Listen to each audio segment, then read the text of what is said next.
with the power of the saber blade.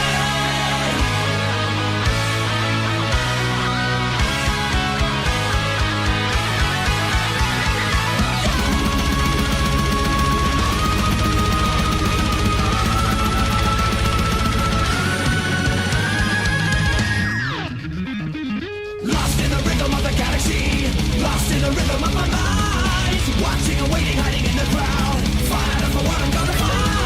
Dark voices calling from another world, tells me to leave it all behind. Hyper on adrenaline and ecstasy, another thing to scared to go outside. Better run, better hide, cause I'm coming for you tonight. Gotta scream, gotta bleed, with the power of the saber blade. With the power of the saber blade. With the power to destroy, we'll touch the rainbow stars tonight. In the moonlight shining, take them all out from behind. In their eyes now blinding, so slice them all, dice them all, born to vaporize them all. Now feel the everlasting power of the saber blade.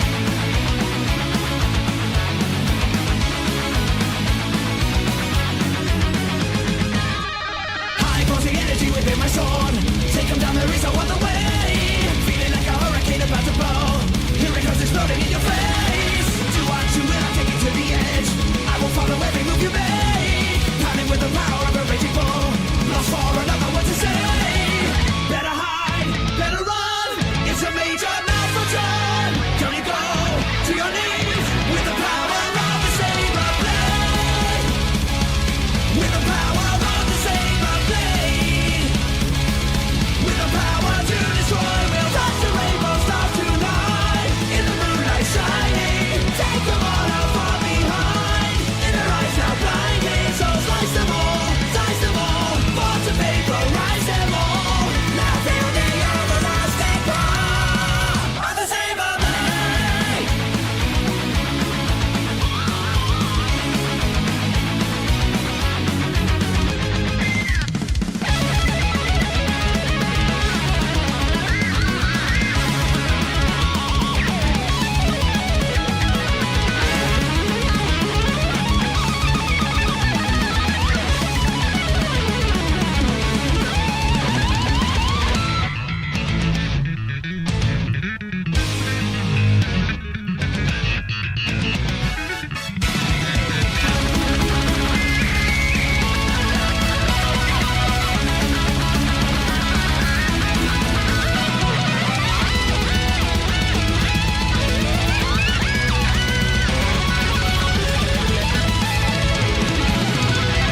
Outside the new sun rising, no way to even stand.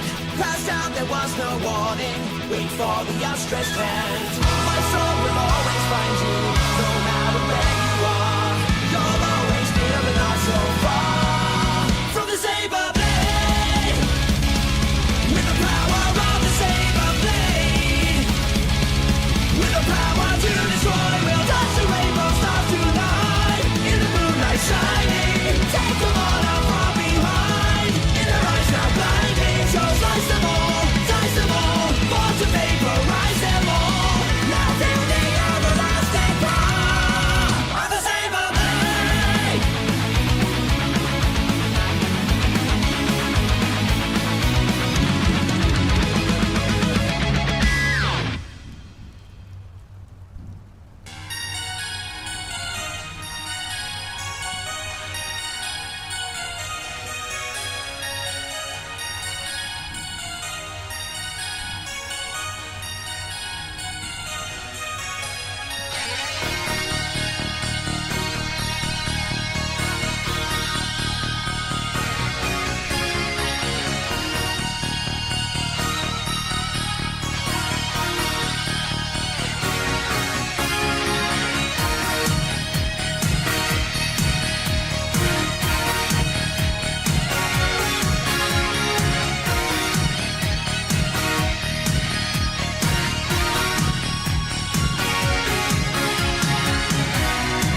Ladies and gentlemen, I forgot my sunglasses, man. They're in the other Mustang. Yeah, the new one that I got today, man, right off the lot. I left my glasses in the dark horse, bro. I got no sunglasses tonight.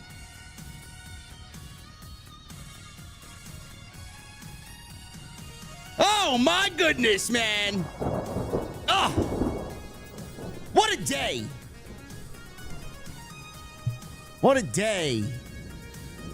I can't say the same for SmackDown. Can't say the same for SmackDown, man. SmackDown was utter garbage. Trash.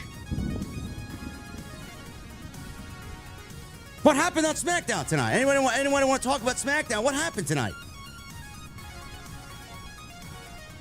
What an absolute waste of 2 hours, man. Plus, we got JBL on commentary. So that means Kevin Patrick was the second worst commentator on SmackDown tonight, man. He moved up.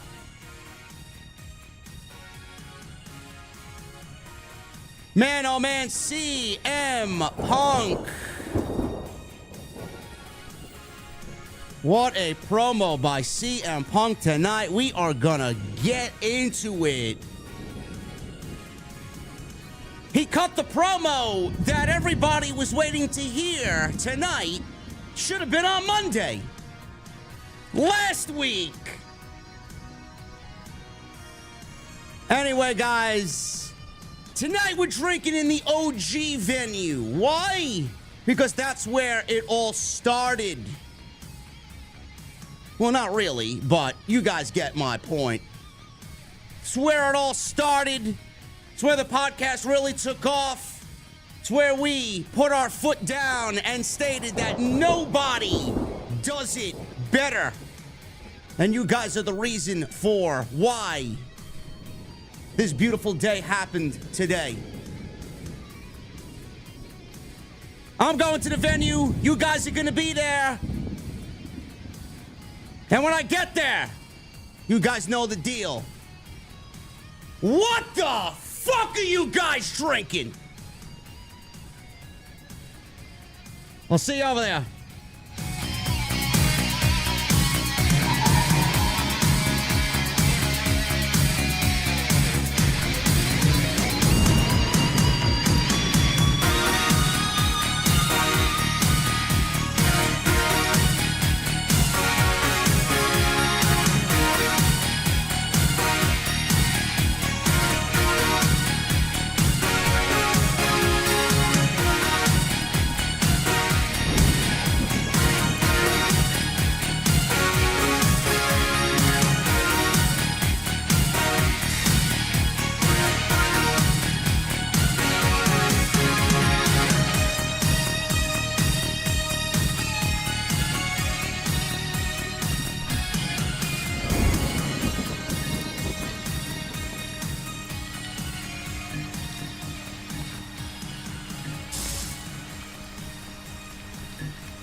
AEW successful? Why is Tony Khan running his promotion better than Vince McMahon and Bruce Pritchard are running Monday night and Friday night? Long-term booking.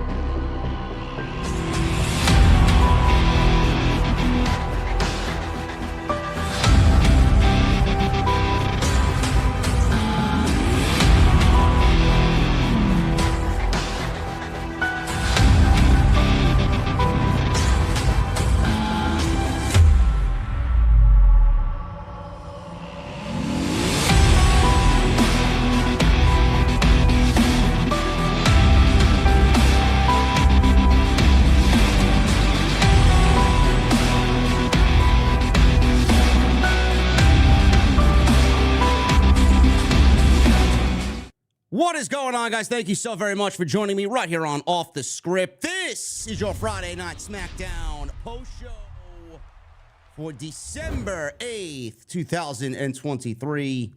I'm your host, JD from New York. As always, coming to you live for the SmackDown post show on your Friday nights. Thank you guys so very much for joining me wherever you may be. Wrong intro, right intro. It doesn't matter what intro I play, man.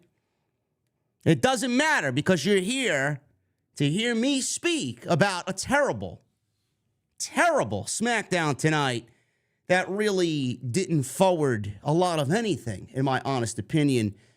But man, oh man, we got the promo that we should have got on Monday last week from CM Punk tonight on SmackDown. And I thought what he did tonight was absolutely fucking fantastic. This is the CM Punk that we need. This is the CM Punk that we waited for. After being fired from AEW, this is the CM Punk that we needed. Now, I don't really know how you guys felt about last week. It was very, very mixed. Very mixed. Last week, Punk's promo came off very safe. Very safe. It was, in a lot of people's eyes, a good first step being back in the company. You see, I look at it completely different. I look at things completely different. You guys may see it otherwise. This is my show. We do what I want here. We say what we say here because it's my opinion. Always has been, always will be. You don't like it, go fuck off. That's all I have to say. I am very stern. I was very stern. I kept my word on everything I said about the CM Punk promo last week. I didn't like it. I didn't like it. Inexcusable. The man returned after 10 years to WWE. He has more unfinished business here than anywhere. We don't need to mention AEW. We don't need to mention choking out anybody in the back. We don't need to hear him lunging at his boss. We don't need to hear none of that. I never asked for any of that. I didn't want him to burn AEW to the ground. Knowing WWE and how petty they are, I expected them to have him go out there and say something like that, but we all know that he can't legally do that. Tony Khan and the Bucks have this man NDA'd out the fucking asshole. I almost felt like CM Punk was talking directly to me tonight. Not just me, but the majority of the people that stood with my stance, my opinion on the promo. You know, I don't know what you guys heard me say last week, but correct me if I'm wrong. Didn't I say something about the CM Punk that we want on TV is the CM Punk that's going to throw a fucking wrench into this entire system and fuck it up? That's the Punk that we love. Don't give a shit about his past mistakes. I don't care. I don't care about what Punk said. I don't care what he did or where he said it or whatever the fuck he said about the company. I don't care. I don't care. He has to live with that. He has to fucking be the one. His wife needs to listen to him complain. Nobody cares. But didn't I say that we needed the CM Punk that's going to fucking throw the wrench into the gears and fuck shit up? Sounds like CM Punk was maybe in earshot of what I had to say last week. I won't be surprised. That clip on Twitter did almost 300,000 views. Wouldn't be surprised. It's exactly what we needed from CM Punk, and that's what we got tonight. We're going to break this promo down. He gave you legitimately everything.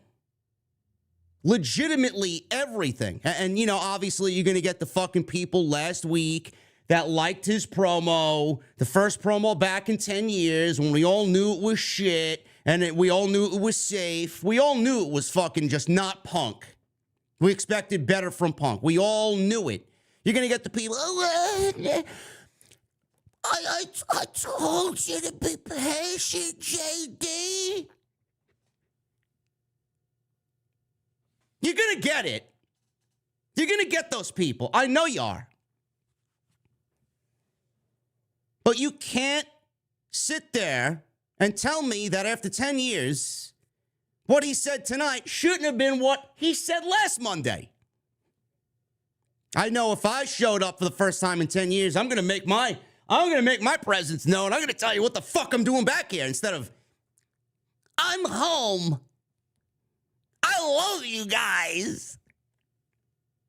Some corporate bullshit CM Punk that WWE already gave us on fucking TV, man. Jesus Christ. Now, Punk is back. Punk did exactly what he needed to do tonight, man. That promo was fucking great. He called out everybody. He called out Kevin Owens, called out Roman Reigns. He called out LA Knight, or he didn't really call out LA Knight, but he mentioned LA Knight, mentioned Randy Orton, called out all the Bloodline, told Roman Reigns, hey, bro, listen, I'm the OG. I'm the OG Paul Heyman guy, man. He was my wise man before he was your wise man. He didn't mention Rollins, but I guess that's the whole point. He doesn't want to acknowledge Seth Rollins, even though everybody knows that Rollins has been running his mouth about CM Punk. He even called out the fact that his time got cut last week. Thanks, Bruce. Thanks, Bruce. Gotta love it. We're going to go over what he said tonight. And when I tell you that was basically all that was on SmackDown tonight. Oh, JD's not American, man. The fuck you talking about? I'm not. I don't give a shit. You advertise a SmackDown. Give me a fucking SmackDown with a couple of heartfelt moments in it, man. We sat through the first 45 minutes with nothing but a Santos Escobar and Dragon Lee match that went 5 minutes, and the rest of it was fucking nothing. Nothing. U.S. title tournament that hasn't really gotten started off on the right foot. Charlotte Flair may be out for the entire year with an injury. Possible torn ACL from Charlotte Flair. But knowing how quick Charlotte updates her firmware, she'll be back in 3 months. We don't know. And we're going to go over the CM Punk thing, like I said tonight, guys. Thank you so very much for joining me here on Off the Scripts. Do I have? Yes, I do.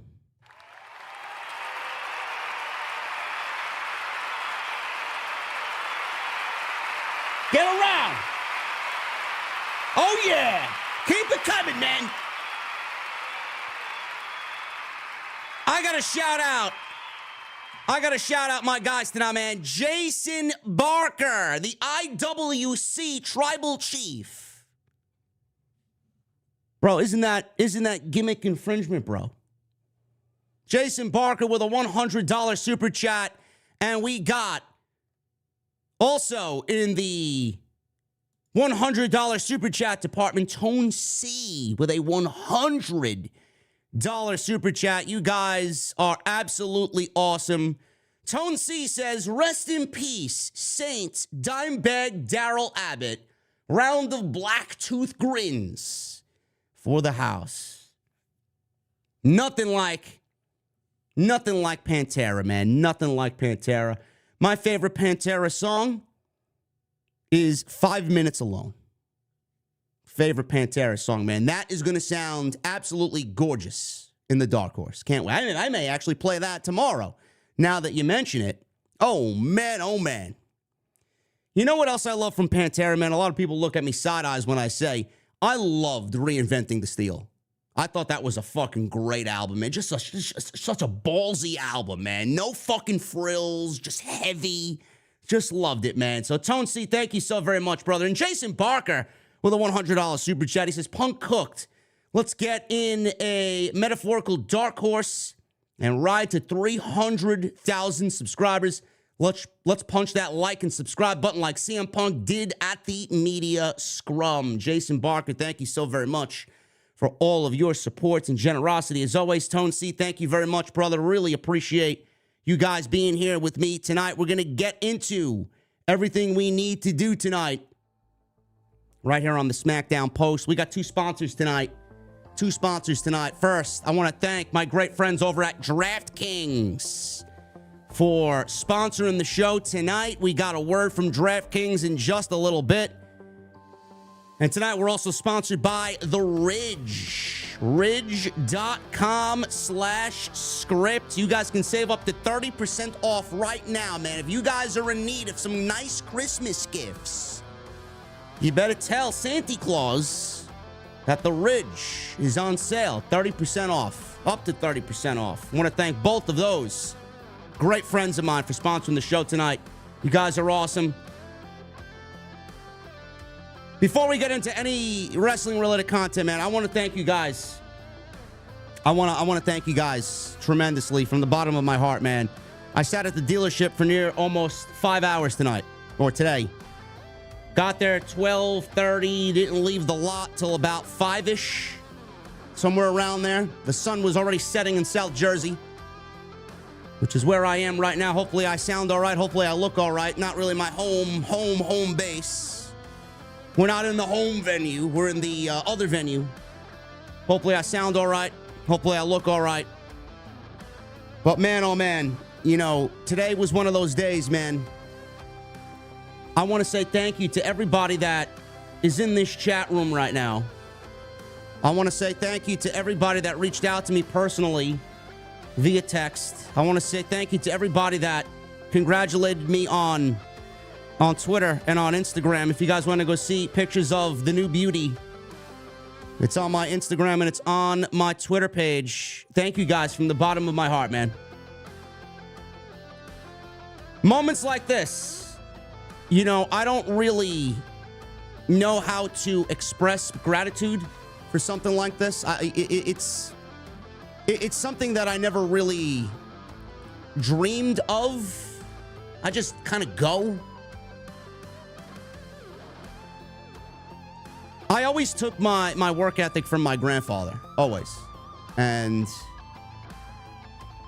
I remember when we were little, we'd come home from school and my grandpa would always try and converse with us, you know, giving us little nuggets of information on how to grow up, how to be men. And he did that basically all through us growing up until he couldn't anymore because he got sick. But man, he was up at 4 a.m. every morning. Oatmeal, same thing every morning. He was home at 4 p.m. that afternoon. He'd walk in, he'd yell at my grandmother, "Woman, make me a sandwich." Left my ass off. He'd sit in his rocking chair. He'd eat his Planters cocktail peanuts. He'd watch the Mets when they were on. He'd watch his old cowboy pictures, black and white. He'd sit us in his lap, rock us on the rocking chair. We'd see him come home every single day, man. And not an ounce of fucking just tired. He always was just go, go, go. And he'd do the same thing Monday, Tuesday, Wednesday, Thursday, Friday. And even on Saturday and Sunday, when he didn't have to work, he worked. And when he didn't have any work, he wanted to be at work. That's where I truly get my inspiration, man. I feel like after today, it's only going to make me want to work harder for you guys. But in the meantime, we're riding in a new dark horse. They only made 2,500 of them. And it's all thanks to you guys. Appreciate you from the bottom of my heart, man.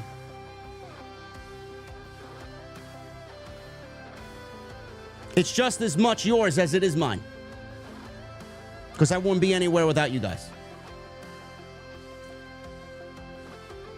A lot of people have asked me for the intro to be changed. JD, are we getting a new Dark Horse intro, man? Well, the intro is still going to be the intro because I didn't get rid of the Mustang that I have now. It's actually still sitting in the parking lot. I'll be driving the Dark Horse home. But The intro is still as updated as can be. Will there be a Dark Horse intro? Yes, there will be. You don't want to know what this car cost me today? And I'm not about to call up Deviate Designs and say, yo, guys, listen, man, I need a new intro. I'm ready to drop another $6,000-$7,000 on a new intro. I can't do it. I can't do it, man. But I will say, when the time is right, we're getting a new intro. We're getting a new outro. And it's going to be fucking great. Because I already got my fucking gears working, man, for a new Dark Horse intro. It's gonna happen. Follow me on social media at JD from NY206. X, Instagram, TikTok, and Cameo. Hit that subscribe button. Hit that thumbs up as well, man. We got 508 likes. I'm gonna need, listen, we got 2,100 in here right now, man. We got 2,100 in here right now. We need 1,000 likes, easy. Come on. Don't do it for me, man. Do it for the Dark Horse.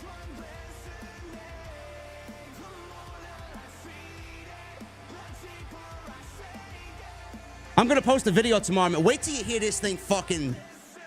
Soon as you turn the thing on, man, it's like, oh my goodness, this is my car? Oh. So beautiful, man. 500 horsepower. What the fuck am I gonna do with 500 horsepower?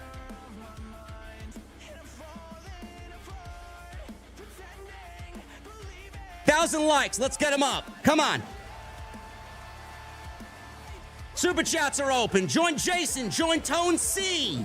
Get in here, man. Sit VIP with them.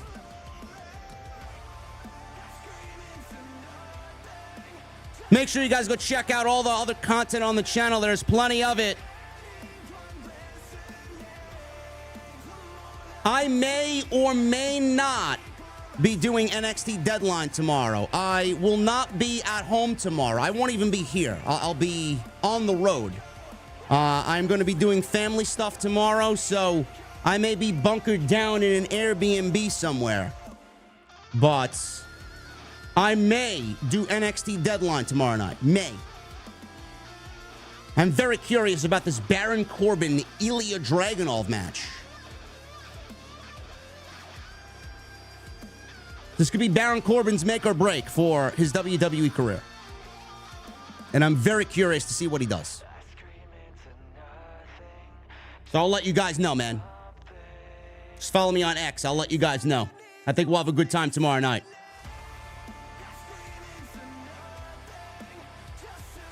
And again, tonight's show sponsored by DraftKings and my great friends over at The Ridge.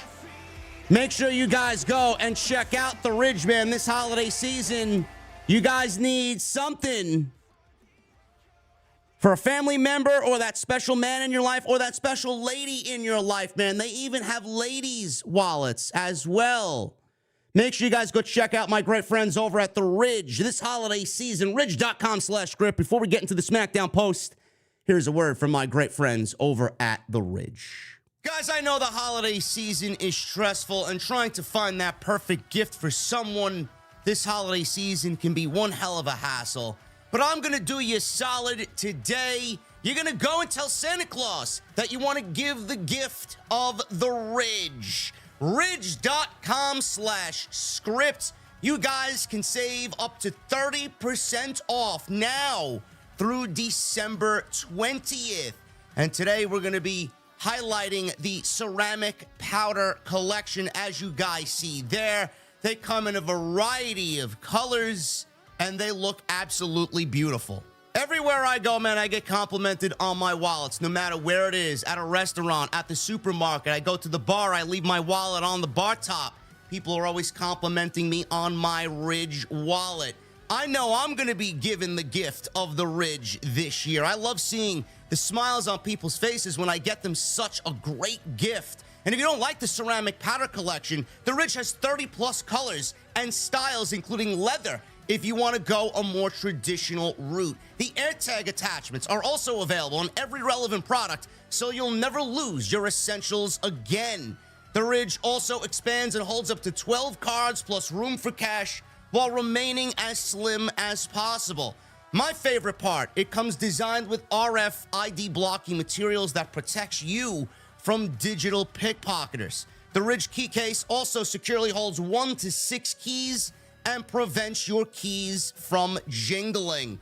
3 million customers, 80,000 5-star reviews, and a 99-day risk-free trial that lets you give the perfect present worry-free. You can send it back for a full refund if they don't love it.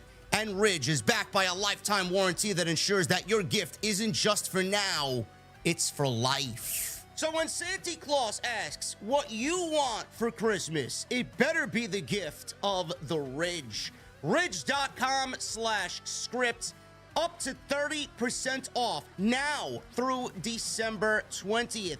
Also, make sure you guys enter your email or your phone number. You have a chance to win a Ridge gift bundle up to $4,000.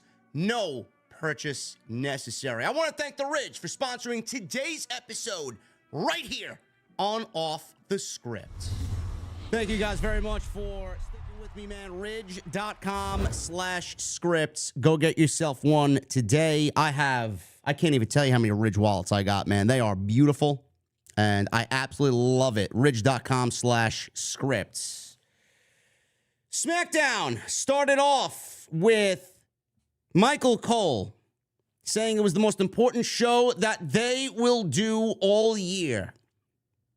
I guess that's the narrative that they were going with tonight. No, it was not the most important show they will do all year. He introduced JBL. JBL, man, one-time appearance. It's nothing to get bent out of shape over. But at least Kevin Patrick can sit back and say to himself, you know what? At least I wasn't the worst commentator tonight on SmackDown Friday night. JBL is awful. JBL is awful. It's a one-time thing. He's back. He's big on the troops. So be it. Nobody's going to fucking lose sleep over it as long as we don't have to hear that terrible, terrible voice on a weekly basis. It makes me appreciate Corey Graves even more so when he's not there. Santos Escobar. He made his entrance first. We were getting Escobar versus Dragon Lee. First match of this new United States Championship tournament. To find out who wrestles Logan Paul, I'm presuming, at the Royal Rumble. Santos made his entrance first. And Dragon Lee then made his entrance. Dragon Lee, I want you guys to realize that Dragon Lee is going to be pushed. He's already being pushed to the moon, but he's going to be pushed even further to the moon. Triple H loves him. WWE management loves him. And they strapped the rocket pack to him already, as you guys have seen over the last few weeks. Now, the thing with Dragon Lee is, and I'll get to why this match fell flat in a bit, but Dragon Lee is a very busy man this weekend. He's a very busy man. Not only is he wrestling for an opportunity to wrestle Logan Paul for the United States Championship, he is wrestling Dominic Mysterio in Bridgeport, Connecticut tomorrow night. NXT Deadline for the North American Championship. He's wrestling Dominic Mysterio on the NXT PLE tomorrow night. That's a huge reason why the match felt so rushed and so flat tonight. I'll get to that in a little bit. Santos and Dragon Lee, this was a rematch from the Survivor Series, and it went 9 minutes. It basically was the same match. They went the same amount of time that they were given at Survivor Series in Chicago. Now, this crowd was hot. This was a hot crowd tonight, and they did their thing tonight. No doubt about it. They were hot for this match. But again, just like the Survivor Series, I expected a little bit more from both Santos Escobar and Dragon Lee. I was very disappointed with the fact that WWE did not give these guys any more time to sell themselves in front of this hot crowd tonight for an opportunity to advance into the second round of this makeshift, thrown out of left field United States Championship tournament. This would have been the perfect situation, the perfect ideal setting for these guys to get over and fix whatever they did not do in Chicago. It was a fun match. It was a fun match, but I always am going to expect more because Santos is great. Dragon Lee is great. I know these guys can go in there and absolutely fucking cook. And they were not given any more time on top of what they were given at Survivor Series to go out there and cook. That's all I'm saying. Now, this is match number 2 in, I'm sure, what is going to be a string of matches. These guys have a fight forever mentality. It seems like they're going to be destined to be in the ring together several more times after this. But I can't really sit here and tell you that I wasn't disappointed. I was disappointed in it. I'm sure you guys felt the same way. So, we're going to pick it up here after the break. Escobar ran at Lee. Lee countered and put Escobar on the apron. Lee attempted to follow up with what he was planning to do here, but Escobar caught Lee and hit a powerbomb, and we go to a commercial break. So we go to commercial break. We're back. Dragon Lee fired up. He landed some stiff punches on Escobar. Dragon Lee followed those punches up with more strikes, some kicks. Escobar was upside down in the corner on his head. Lee hit a running drop kick for a 2 count. Escobar eventually got in a big super kick. He goes for a cover. He gets a very close near fall. Dragon Lee kicks out at a 2. Escobar lifted Lee for his finisher, the Phantom Driver, but it ultimately turned into a sit-out powerbomb for Lee for a good, close, near fall. Dragon Lee landed a running knee that took Escobar to the outside with the situation now spilling to the outside. Escobar goes back into the ring. Lee quickly goes up top. Escobar cut Lee off and hit a Phantom Driver out of nowhere. For a 1, 2, 3, and Santos Escobar goes on to the second round of this United States Championship Tournament and beats Dragon Lee for a second time. So Escobar gets 2 victories in just a few weeks over Dragon Lee, and now he has a date next week with either Bobby Lashley or Karrion Kross in the second round. This match was fine. But just like Survivor Series, it never managed to be taken into the next gear, man. They never really got going. It's almost as if they were just casually driving down the highway and they never shifted into the next gear. They basically did the speed limit in the right lane, and they didn't want to get risque. They didn't want to do anything exciting. When are we going to get the Dragon Lee Santos Escobar match that we know these guys are capable of? It's kind of shitty, man. It just felt like the match was there. Now, last week I said with the announcement of this tournament, Dragon Lee and Kevin Owens were probably the 2 guys who were odds-on favorites to win this tournament. There's nobody else in this tournament that's going to win the tournament. It's either Kevin Owens or Dragon Lee. Dragon Lee for reasons because Rey Mysterio is the greatest luchador of all time. Logan Paul has touted and exclaimed that he beat Rey Mysterio, the greatest luchador of all time. What better match for them to do than take Dragon Lee, who's a protege of Rey Mysterio, and put him in the ring with Logan Paul? Kind of makes sense. Kevin Owens just makes sense because from a creative standpoint, Kevin Owens doesn't really have anything to do on Friday nights. He's not going to wrestle Roman Reigns. He's not going for a world championship. They split him from Sami Zayn. He's on SmackDown all by himself. He's been feuding with Grayson Waller and Austin Theory. Next week, he's got Austin Theory in a first-round match. I don't really see what Kevin Owens creatively is doing outside this tournament, so that makes him just by default an odds-on favorite to win the tournament. And Logan Paul versus Kevin Owens is a great undercard match for the Royal Rumble. I think their styles would gel very well. The promo work should be very good. And this could be a nice little appetizer for Logan Paul before he moves on to WrestleMania and wrestles LA Knight for the United States Championship. Ultimately, LA Knight beats Logan Paul at WrestleMania. But I thought it was going to be Dragon Lee or Kevin Owens. Now, clearly, Dragon Lee lost tonight, so it can't be him And what happened this past week on NXT TV is Wes Lee, who was supposed to wrestle and win back the NXT North American Championship from Dominic Mysterio, he is going to be out with a big major injury. And he's not wrestling Dominic on Saturday night at NXT Deadline. That's where they put Dragon Lee. They put Dragon Lee in his place. They replaced one Lee with another Lee. It's not Wes Lee. It's now Dragon Lee. And Dragon Lee's wrestling Dominic Mysterio next NXT pay-per-view, which is Saturday.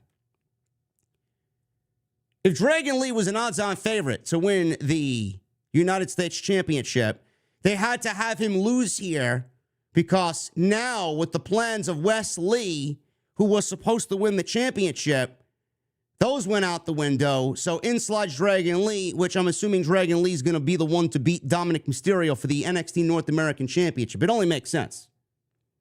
It only makes sense.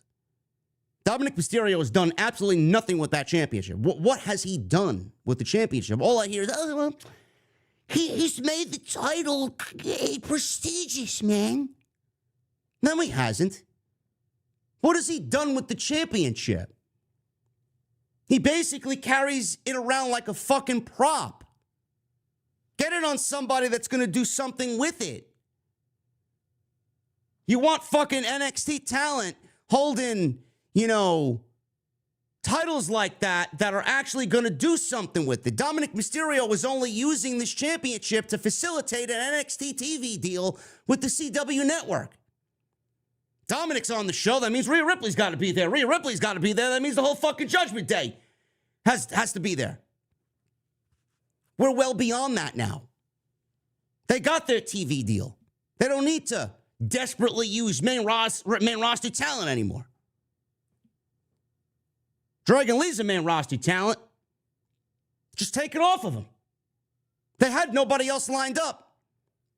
They had a plan B, but it wasn't really a good plan B because you're only taking another main roster talent and having another main roster talent beat the current main roster talent who's holding the North American Championship when it should have been Wes Lee, but Wes Lee's injured. Kind of sucks, man. Wes Lee's fucking great. Wes Lee's great. I wish him nothing but the best, man. Quick, speedy, and healthy recovery. Don't know what happened to him. Don't know where he got hurt. Apparently, it's a back injury. That's a devastating injury, man. I don't know how long he's going to be out. But that title was going to be back on NXT. And now, because of their shoddy plan B, now it's got to go to another main roster talent in Dragon Lee. But I think Dragon Lee's going to do better with it than Dominic Mysterio is going to do with it. Who knows? But that's the reason why Dragon Lee lost this match. Very underwhelming. Not that it was bad, because these guys are incapable of having a bad match. It just felt there.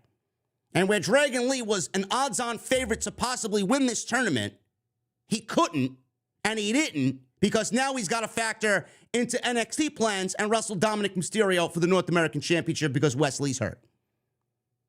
Now we get Santos and Bobby Lashley.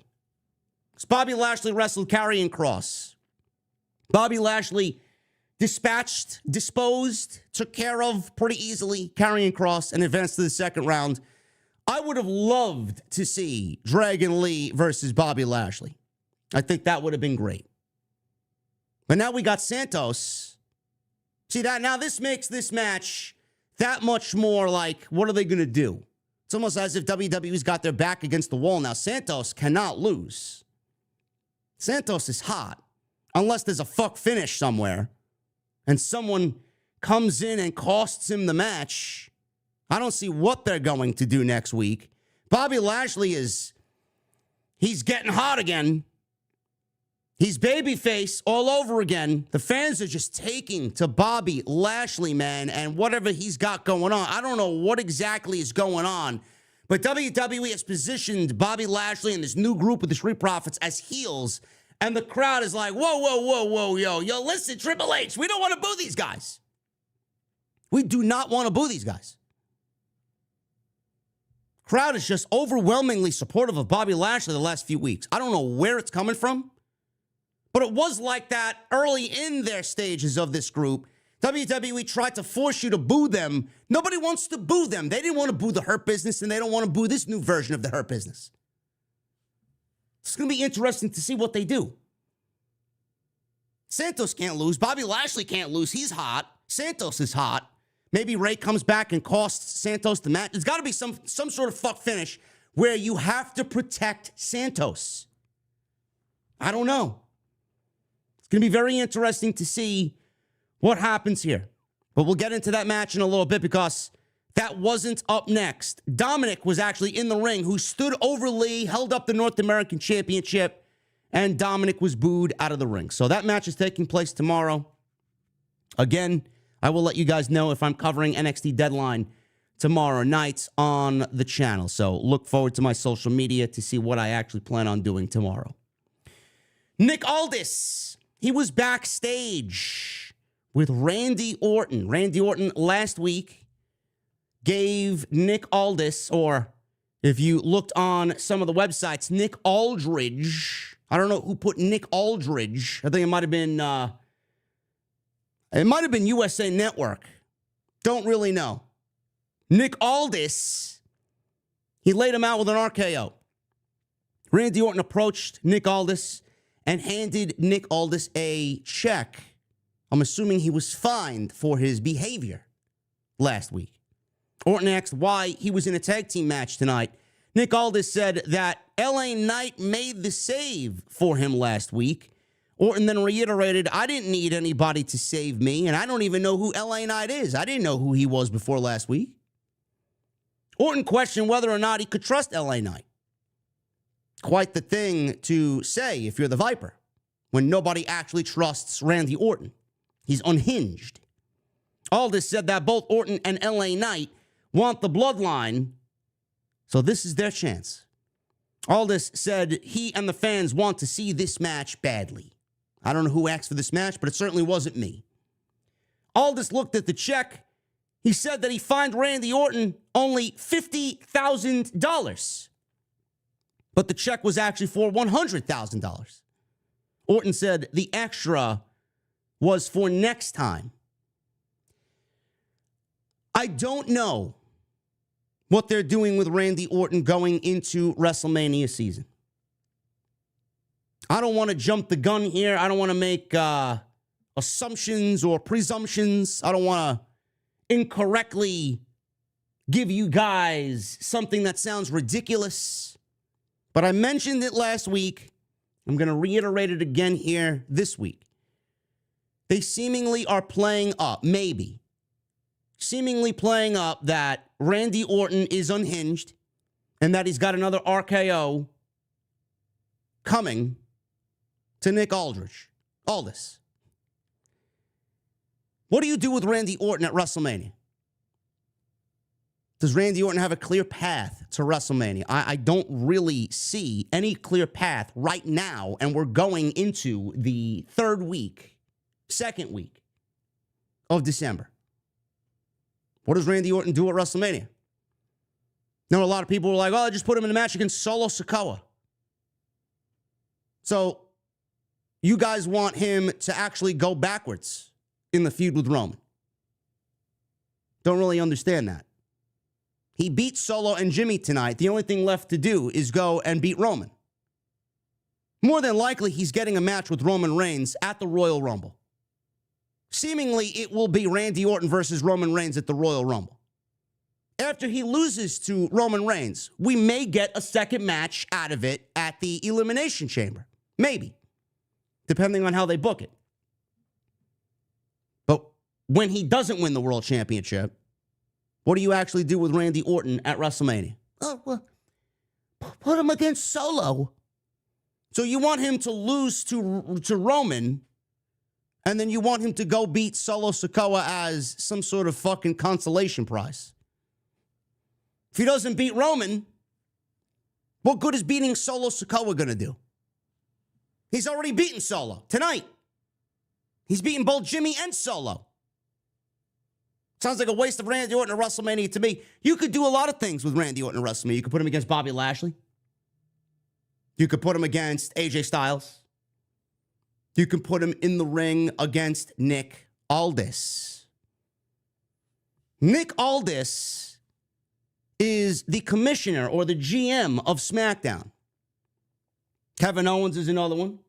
Randy Orton versus Kevin Owens. I could see that. We could use some solid non-title undercard matches at WrestleMania. We don't get enough of those. Everything's got to be a championship match. As long as they build a proper story to it, fine. But Randy Orton needs a big match at WrestleMania. Could be Nick Aldis versus Randy Orton at WrestleMania. He's already teased that he's got another RKO waiting for him. I don't know. And I said when Nick Aldis was announced as the GM that it probably wasn't going to last long. This was probably going to be his introductory to the WWE main roster. Get the fans to know him, get him familiar with who he is, get him familiar with the face. And then Nick Aldis is good enough on WWE TV where everybody knows who he is and what he's capable of and how he speaks, what he looks like. And then he drops the fucking hammer down on Randy Orton. That could be his way into being a full-time performer on SmackDown. Why I say that is because it's coming up about the time. It's coming up about that time where William Regal. Now, I don't know what happened with William Regal and AEW. Apparently, there was a non-compete clause because Tony Khan let William Regal out of his contract early to go back to WWE to go be with his son who works on NXT. His name is Charlie Dempsey. We could realistically see William Regal come up about that time where his non-compete clause with AEW runs out. Nick Aldis makes his way to television, becomes a full-time on-screen performer in the ring, builds to a match with Randy Orton at WrestleMania, and then by hand-picked Triple H, the new GM of Friday Night SmackDown, is William Regal. I mean, I may be fantasy booking there. I may be really reaching deep into the cookie jar and nothing's coming out but a couple of chocolate chips and some crumbs. But it sounds good to me. And Triple H is now running the main roster. Who was the GM and did the best job as an on-air GM in the history of WWE? William Regal. Now that Triple H is running the main roster and Triple H is in control, you don't think he wants to make William Regal the GM of a main roster show that he's a part of? Especially when it comes time for November, man. Adam Pearce did a very admirable job at announcing War Games, but it ain't fucking William Regal. It ain't William Regal. Again, just spitballing, just throwing it out there. If it happens, it happens. You heard it here first. If not, I don't know what we do with Randy Orton. AJ Styles, Bobby Lashley, Kevin Owens, they all need matches. Right now, they don't really fit anywhere. We don't know. We don't know. Only time will tell. Cody Rhodes. Cody Rhodes was basically here to be the absolute babyface that WWE requires him to be. He was not here for any other reason but to really honor the tribute to the troops. That's all he did. He didn't say anything about Royal Rumble. He didn't say anything about Roman. He didn't say anything about CM Punk. He did later in the show because he and Punk actually crossed paths in the locker room. But this segment with Cody Rhodes didn't really do much of anything. Rhodes addressed the crowd and asked them what they wanted to talk about. I hate it. What do you want to talk about? No, I don't want to talk about anything, Cody. Shut up. Shut up. Rhodes says it's a special night, and that's why he asked to be there tonight. He said it was tribute to the troops. Rhodes says he's proud to be a part of the team carrying on this tradition for the last 23 years. Said he wanted to say thank you to the servicemen and women on behalf of WWE. Rhodes then threw it to a video package on the tribute to the troops, and that was basically it. Rhodes then introduced the drill team to do a demonstration. Great. Thanks for coming, Cody. Karrion Kross, he went one-on-one with Bobby Lashley. United States Championship Tournament first round match. Again, the match was just there. Nothing really surprising here. This match was never in doubt. Nobody really expected Karrion Kross to beat Bobby Lashley tonight in the first round of this tournament. But I don't know what they're doing with Kross. I really don't. It's at a point right now where it's not even worth talking about. It's not even worth discussing. It's not worth coming up with what do they need to do? How do we fix it? I genuinely don't know. Nothing about, and this I want to preface this by saying this means, and I mean no disrespect towards Kross at all. I'm a big Kross guy. I think Kross is great. I genuinely feel with what Karrion Kross has had to go through, that it largely is not his fault. Vince McMahon and his administration, when Karrion Kross was on NXT and he was doing his thing, there was a lot of hype around what he was doing on NXT, this big guy, the entrance, and this and that. As soon as Karrion Kross got called up to the main roster, he was the NXT champion, and that one fabled night where he came out looking like some fucking sex addict dominatrix fucking freak. I don't know what the fuck they thought was going to happen. He came out without Scarlett. He came out without the entrance. He came out without the smoke and mirrors and all this other shit that Triple H worked so hard to perfectly craft. They took it all away from him. And as the NXT champion on his first night on Monday Night Raw, he loses to Jeff Hardy in 3 minutes. Not even 3 minutes. It might have went 90 seconds. Might have went 90 seconds. That's what we do with all the work and the progress that NXT and the team down there and Triple H put into this new performer that they wanted to get over so badly. Kross can talk. Kross can work. Kross has got the look. Kross has got the manager and Scarlett, his wife. I mean, what else the fuck? What else do you require from him? What else? It worked down there. Why didn't you want to have it work up on the main roster? It's because Vince and Bruce wanted to kill everything that NXT was in that iteration of NXT. Oh, no, my son-in-law's a part of that. Let's kill it. No, I'm tired of these fucking indie guys and him thinking he knows better. Just kill it. Bring him up, kill him, goodbye. It's exactly what happened. From that moment on, Kross never, ever recovered. He eventually got fired. They brought him back. They thought that picking up the pieces. Let's do what we did before Vince buried you to Jeff Hardy. Let's go and do what we did before Bruce Pritchard fucking wanted to put some dominatrix mask on you. It was never going to be the same. His feud with Drew McIntyre looked to be a little promising. And then after that, he started calling out the world champion. He wanted Roman Reigns. His mission statement was the World Heavyweight Championship, but Kross doesn't really fit anywhere into any of those plans. And he sat and he sat and he sat and did nothing. He did nothing. And now we come to December 8th, and Karrion Kross is losing in a very predictable first-round match to the much-over babyface in Bobby Lashley. What do we do with Kross? What do we do with Kross? I feel like we need to go back to the drawing board with Karrion Kross. I feel like we need a new Karrion Kross. I feel like we need something different from Karrion Kross. I don't know what it is. I think he needs to go away for a little bit.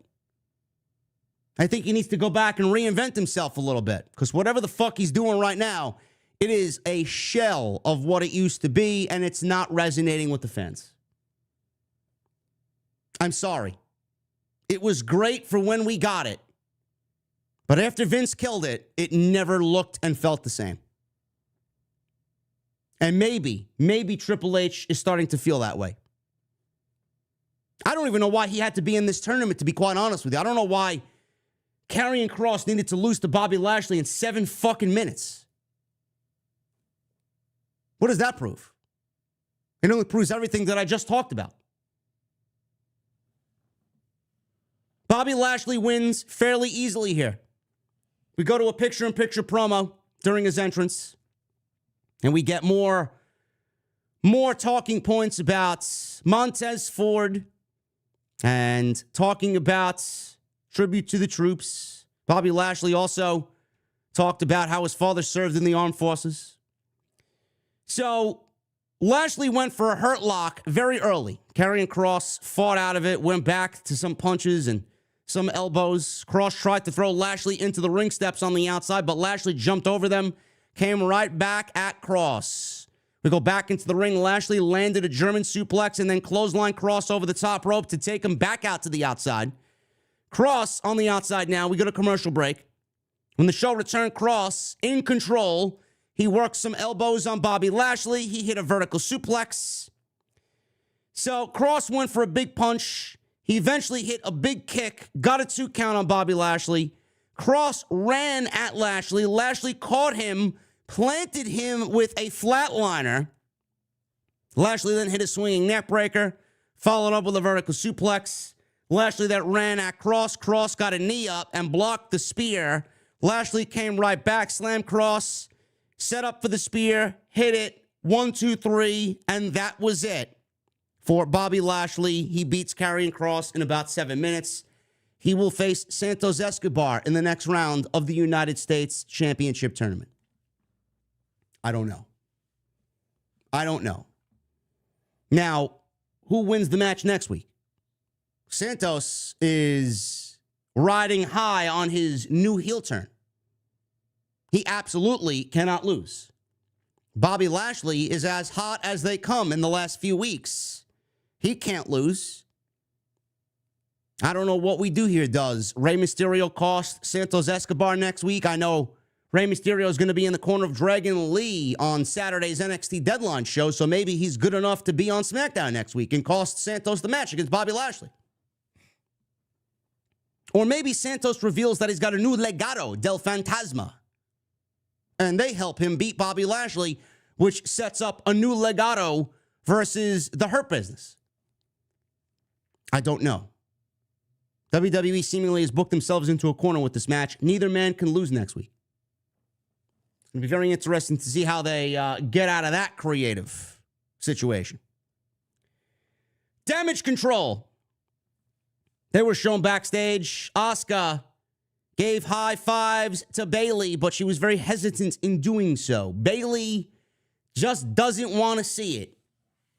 This half-assed high five she gave Bayley. Bayley is as blind as a fucking bat. She don't know what is coming. We all know what's coming. But Bayley doesn't see it coming. Bayley explained her actions last week and volunteered to stay in the back tonight. She said, Charlotte isn't ready for Asuka. And Asuka has this match. Dakota Kai said, well, the rest of us will be at ringside, and Bayley shouldn't have to worry. Stay here. Bayley's staying in the back. She's not going to get involved. CM Punk. Everybody's segment. Highly anticipated segment that many were looking forward to. CM Punk on SmackDown for the first time in 10 years. How are we going to correct the wrongs of what happened last Monday with CM Punk's awful? I don't want to say awful. Nothing CM Punk does is genuinely awful. How are we going to correct the wrongs from the not-so CM Punk promo last Monday? This is everybody's big talking point this week. What was he going to do differently? CM Punk made his entrance. Big reaction for CM Punk. Big time reaction for CM Punk. Chanting his name. Everybody's happy to see him back. So he's in the ring. He's on the microphone. Punk says he has some good news. He says he's not at the end of the show.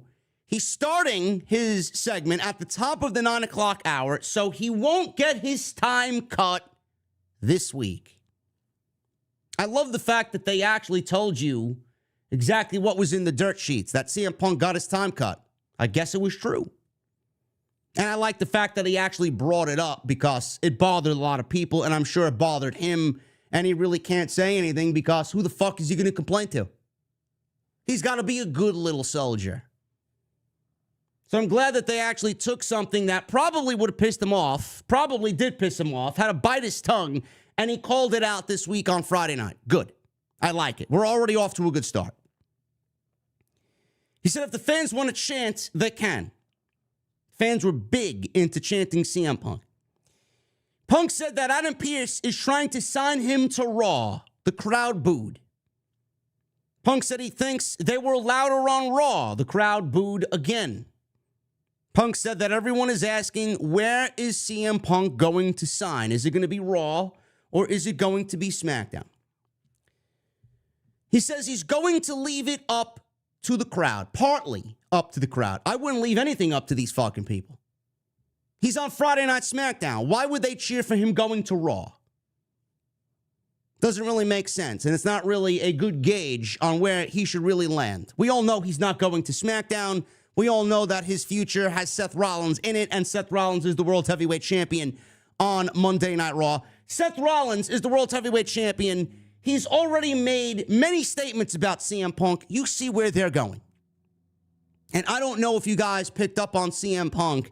He walked down the aisle. He looked at a fan holding a replica World Heavyweight Championship, the same one that Rollins has. He rubbed it, looked at it, and gave a wink into the camera during his ring entrance.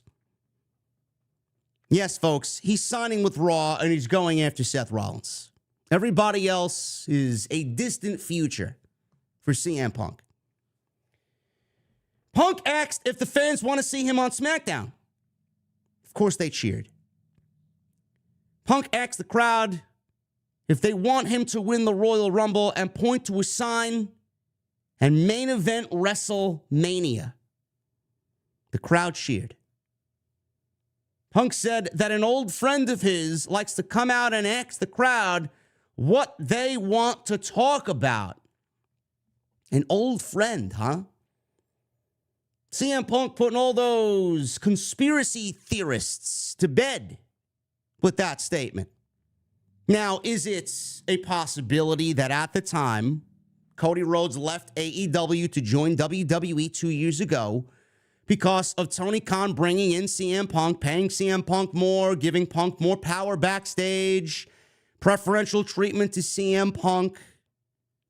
Cody had his creative freedom taken away from him. Tony Khan was listening to Cody less.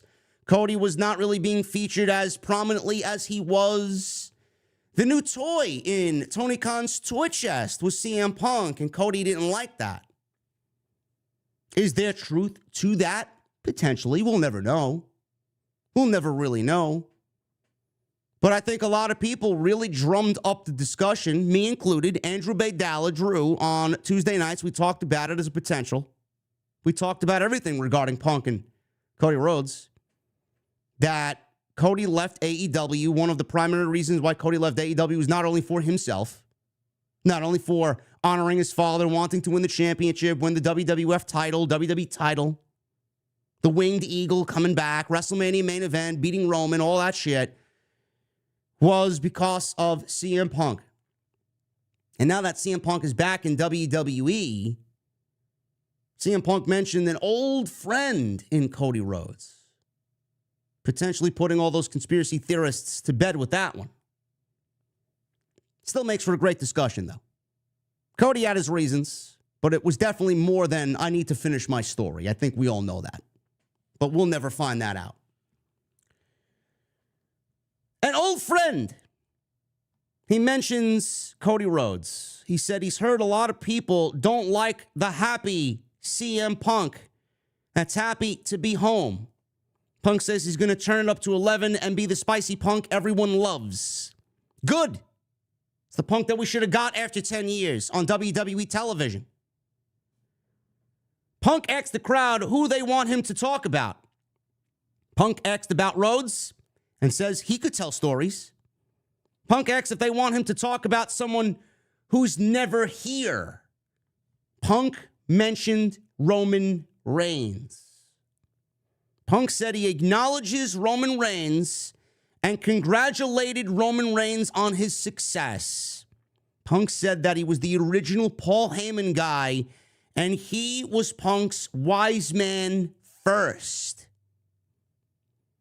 So again, playing up the rumors that we are eventually going to get Punk and Roman. And I predicted that we get Punk and Roman, not at WrestleMania, not anytime soon, but at SummerSlam. Punk versus Roman, with Roman going babyface, Punk going heel, and Heyman joining CM Punk. This is the second time Heyman has been teased in correlation with CM Punk. He mentioned the wise man in his first promo, and he mentioned the wise man, this time by name, Paul Heyman, in his second promo. The Summer of Punk 2024. SummerSlam, book it. Or, if it doesn't happen at SummerSlam, maybe WWE wants to get WrestleMania 41 out of Roman Reigns and CM Punk. It may be a little too long to do WrestleMania 41. We don't know where Roman's going to be. We don't know how Roman's schedule is going to look. He may actually have a lesser schedule than he does now. And CM Punk, we don't know if he's going to remain healthy. We don't know if he's going to get fired. We don't know anything. He's a ticking time bomb. Punk could be injured tomorrow. He's 45 years old and he's had a pectoral muscle, I believe, torn, and he broke his foot. 2 injuries coming out of AEW. Is he going to remain healthy? I don't know.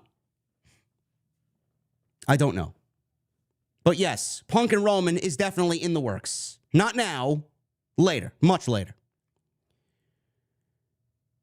So he said Roman Reigns that Paul Heyman was his wise man first.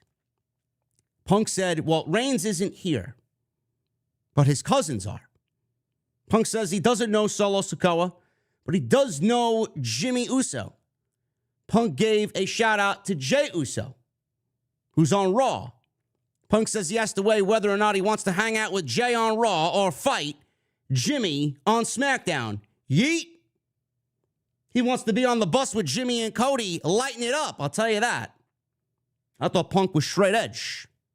Hang around Cody and Jey Uso, you ain't going to be straight edge anymore. Punk said he would need to back up to tussle with Jimmy. Punk asked if he could trust Randy Orton. He said that LA Knight would want to team with him. He let the fans chant LA Knight, yeah. Then he brought up Kevin Owens. He brings up Kevin Owens. Kevin Owens was there tonight. Punk brought up Kevin Owens and said Owens is a little prickly. I could fight Kevin Owens. I could tag with Kevin Owens. They're somewhat alike. Punk says that he doesn't know if he could tag with someone who randomly punches people backstage. He says it's 2023 and you just can't do things like that anymore. And then he smirks into the camera. That was a very apparent shot at what he did backstage to the elites and many others in All Elite Wrestling. And he didn't really mention AEW, Tony Khan, the Bucks, the elites. He didn't mention anybody by name. So he kind of became a prick in himself while calling Kevin Owens a prick, and kind of went all the way around to make it about Kevin Owens punching people in the face, but then kind of make a really, really, really indirect, but we all knew who he was talking about, direct comment about his backstage antics in AEW. Now, the crowd couldn't have given 2 fucking shits about this comment. The casual crowd, wherever they were tonight, Rhode Island, they didn't know what the fuck he was talking about. And the crowd went mild. That's what happens when you got a casual fucking crowd in the middle of Rhode Island in December. This is my advice to whoever is handing CM Punk bullet points from this point on. I don't think we need to mention anything about AEW indirectly anymore, or taking these very, very lowbrow, unhumorous shots at the elite. It's over. It's over. You're here. They're there. It's over. We're moving on. Just give us the CM Punk that we love. There's much, much, much more ammunition with what's going on here that people care about than what happened 2 fucking years ago in AEW. Nobody cares. Let's cut the shit. Let's cut this out of future bullet points and future promos. Nobody wants to hear about it anymore. The only people that are going to fucking react to this type of comments in a promo are fans in Chicago or fans in New York or fucking geeks who watch AEW weekly who don't want to sit there and admit that there is problems with their favorite show. Those are the people that are going to react. That's it. Victory laps. Yeah, we don't need victory laps. We don't need, I'm here to make money. I'm not here to make friends comments. No, we don't need none of this shit. Let's cut that shit out. Everything about this promo but this was perfect. We don't need it. So, Punk said everyone is happy to see him, even JBL. He said everyone is happy to see him except for one guy. Punk says he won't put any stock into anything he has to say because he's not even the man in his own household. This man is so fucking petty that he didn't even want to acknowledge. He acknowledged Roman Reigns before he acknowledged anything that Seth Rollins has said in regards to himself. Rollins cursed him out at Survivor Series. Rollins mentioned him last week. Rollins went on Sports Illustrated and mentioned things about Punk. Rollins is making the rounds, showing everybody that he's bothered about CM Punk being back, and Punk hasn't said a fucking word about Seth Rollins and what he said at all in the last 2 weeks. Boom. Gotta love it. Then the crowd started singing Seth Rollins' song. They started doing the whoa. They started singing, and then Punk listens to the crowd and says, yeah, sing his song. The song is the only thing Seth Rollins has. He didn't mention him by name, but he said, it's the only thing that he has. Man, not only are you the cuck in your household, but that's the only thing that makes Seth Rollins who he is, his song. Oh my goodness, man. This is going to be a feud of epic proportions. On the microphone, I can't wait to see these guys in the ring together. Punk says he's glad to be back home, and everyone will find out where he'll sign on Raw. He mentioned he's going to listen to Nick Aldis. He's got a phone call with Shawn Michaels. He's not going to NXT. CM Punk is not going to NXT. Okay? And Adam Pearce on Monday. He says he's going to make a decision on Monday. Now, being that Rhode Island and Bridgeport, Connecticut, not really that far of a trip. Maybe Punk shows up on the PLE tomorrow night. Maybe they show him backstage sitting down with Shawn Michaels. I have no fucking idea. Maybe we get that just to kind of play up what he said here, but he ain't going to NXT. Punk said that every man he mentioned has one thing in common. He said that he's back and he'll be the monkey wrench in their plans. It's like, all right, Phil, you listening to OTS, bro. I said that same thing last week. Man. Gotta love it. I smiled when he said that. Be that wrench. Fuck the system. Can't wait. Punk said that on Monday. He'll put pen to paper and start his journey and finish his story. Punk says he's going to WrestleMania and will be in the main event of WrestleMania. Now, Punk didn't really say he's entering the Royal Rumble. I guess he wants to leave that open for interpretation. But I do feel that with CM Punk telling you, I'm going to WrestleMania, I'm going to be in the main event of WrestleMania, there's only two ways to get to the main event of WrestleMania. That's either win the Royal Rumble or win the Elimination Chamber. And I've predicted CM Punk is a heavy favorite to win the Royal Rumble. I would not be opposed to CM Punk winning the Royal Rumble. Now, I know it all depends on if WWE's got Stone Cold Steve Austin versus CM Punk in their pocket for WrestleMania. We need to know that before the Royal Rumble. We need to know that before the Royal Rumble because it's either going to be Cody or CM Punk. CM Punk wins the Rumble, Cody wins the Chamber. Does Cody win the Rumble and Punk gets Steve Austin? I don't know. And if that's the case, if Punk gets Austin, then it's going to be Cody and Gunther. Gunther wins the Rumble, Cody wins the Chamber. If it's Austin and Punk, that's what we're getting. But if we don't have Steve Austin, Cody wins the Chamber, Punk wins the Royal Rumble. Because I don't want to see CM Punk in the Royal Rumble with Cody and have Cody go over. I don't want to see that. I would rather Punk win the Rumble and Cody win the Chamber. I don't want to see Cody win 2 Royal Rumbles in a row. But we don't really know what's happening with Stone Cold. It's all hearsay right now. It's all rumor and innuendo. We don't really know. Everybody apparently wants this dream match to happen. It was a dream match fucking 15 years ago. 60-year-old CM Punk, I get it. The promos itself would be fucking unbelievable. But I'm not really putting much stock in a CM Punk and Stone Cold Steve Austin match at WrestleMania 40.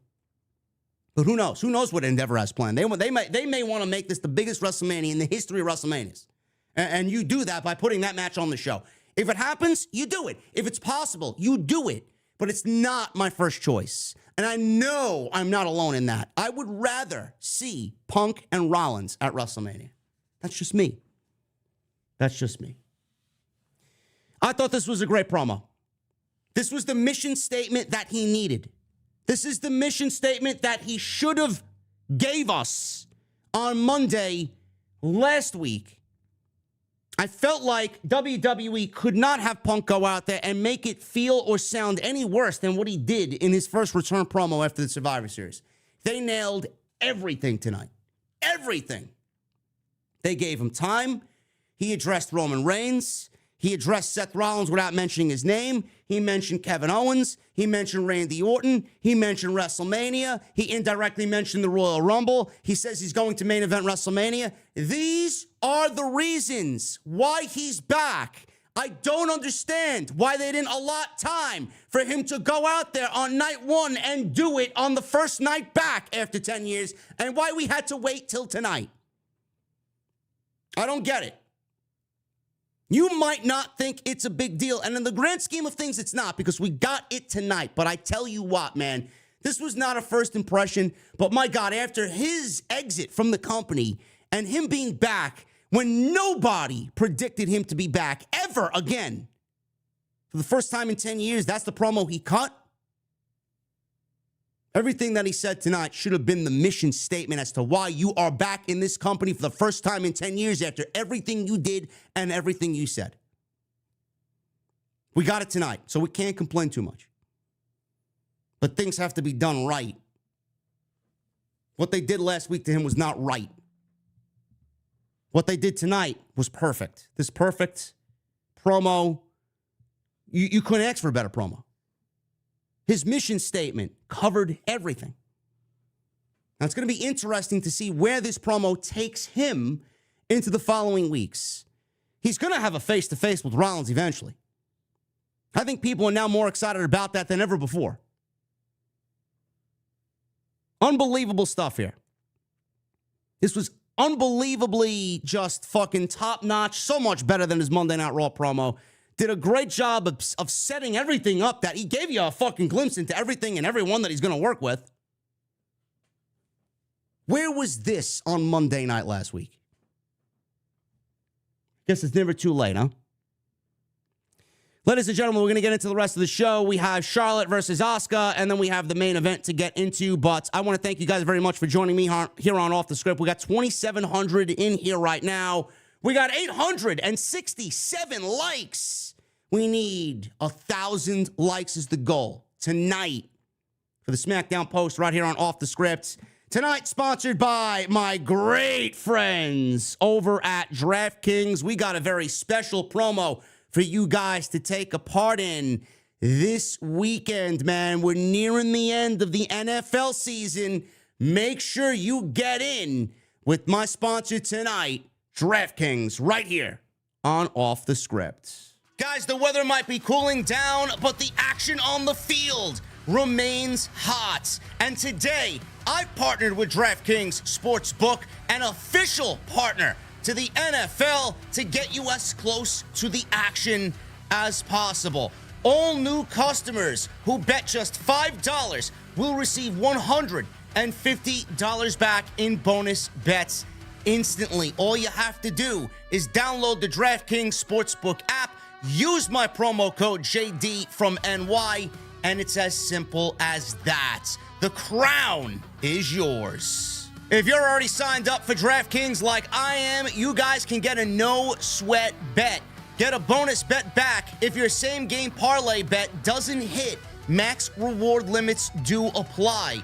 Fan of multiple teams and want to bet on them all? Combine multiple bets together for a shot at an even bigger payout. And if sports bet is not yet available in your state, do not worry. You can still join in on all the fun with DraftKings Daily Fantasy Sports. So download the DraftKings Sportsbook app right now, and all new customers who use that promo code JD from NY bet $5 and get $150 back in bonus bets instantly. Once again, that's promo code JD from NY, only at DraftKings Sportsbook. Thank you guys for the continued support, man. Tonight, sponsored by my very good friends over at DraftKings. Take advantage of that, man. The NFL season's coming to a close, and we got a special deal for all of our listeners through DraftKings this weekend.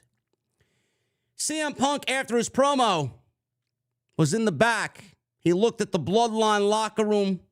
Kevin Owens appeared out of nowhere and looked CM Punk right in the face. There were murmurs and rumors that Kevin Owens was injured last week and they wrote him off television because they didn't want him on the show tonight because Punk was going to be there. Yet, WWE played into that and made everybody look like a fool in the IWC. Not really all that groundbreaking and newsworthy. They're fools on a normal day. WWE doesn't need to go out of their way to make them look stupid. Punk asked Owens if he's seen Nick Aldis's locker room. Kevin Owens said, nope. Punk looked at him, smirked, and walked away. Gotta love it, man. They're going to have a great feud when the time comes as well. Hopefully by that time, Kevin Owens is a world championship caliber SmackDown talent or Raw talent, wherever he ends up, and we get that match. I don't know.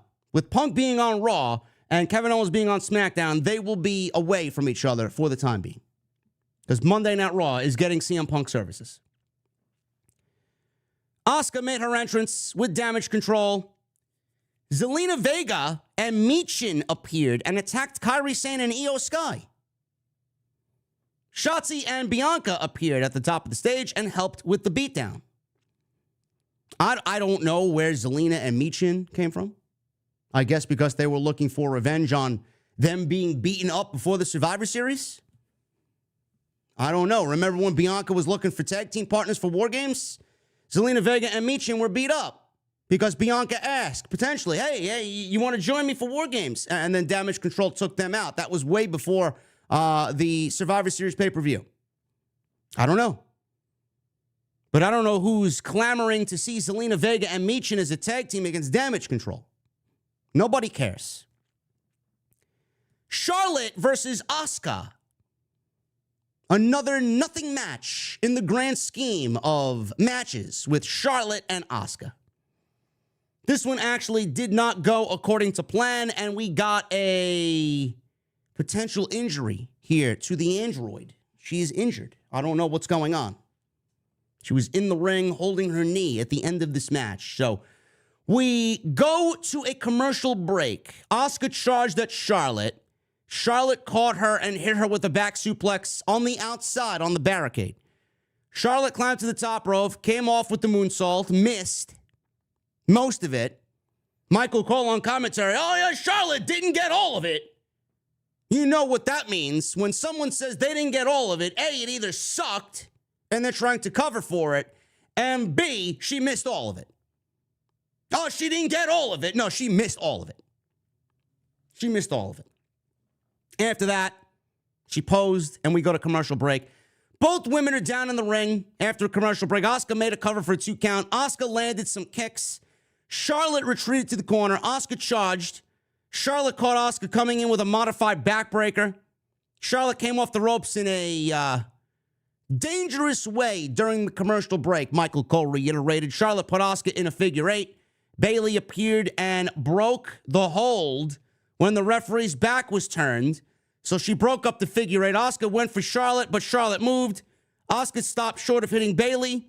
Charlotte tried to attack Asuka from behind, but Asuka moved, and Charlotte knocked Bayley off the apron. Asuka then rolled Charlotte up for the 1, 2, 3. Bayley celebrated because she helped Asuka win. And Asuka beats Charlotte Flair on SmackDown in a nothing match.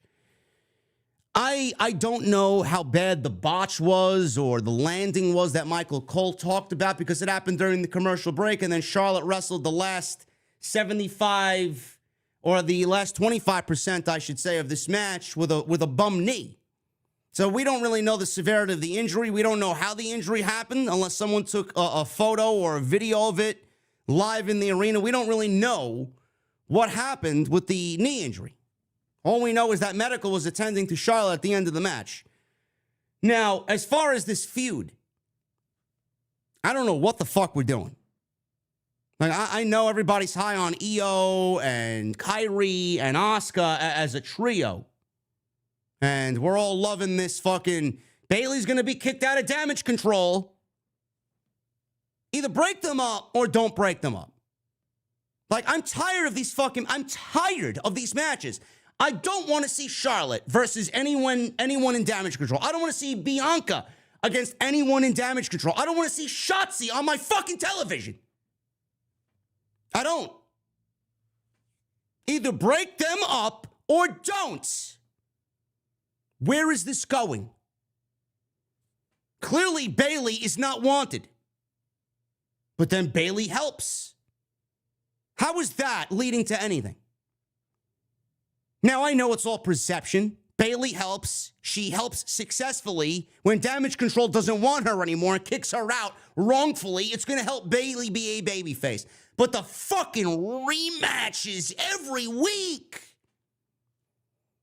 You got the most talented women's division right now in this company, on this brand, and this is the fucking level of content that we're getting. It's awful. Absolutely awful. What are we doing? What?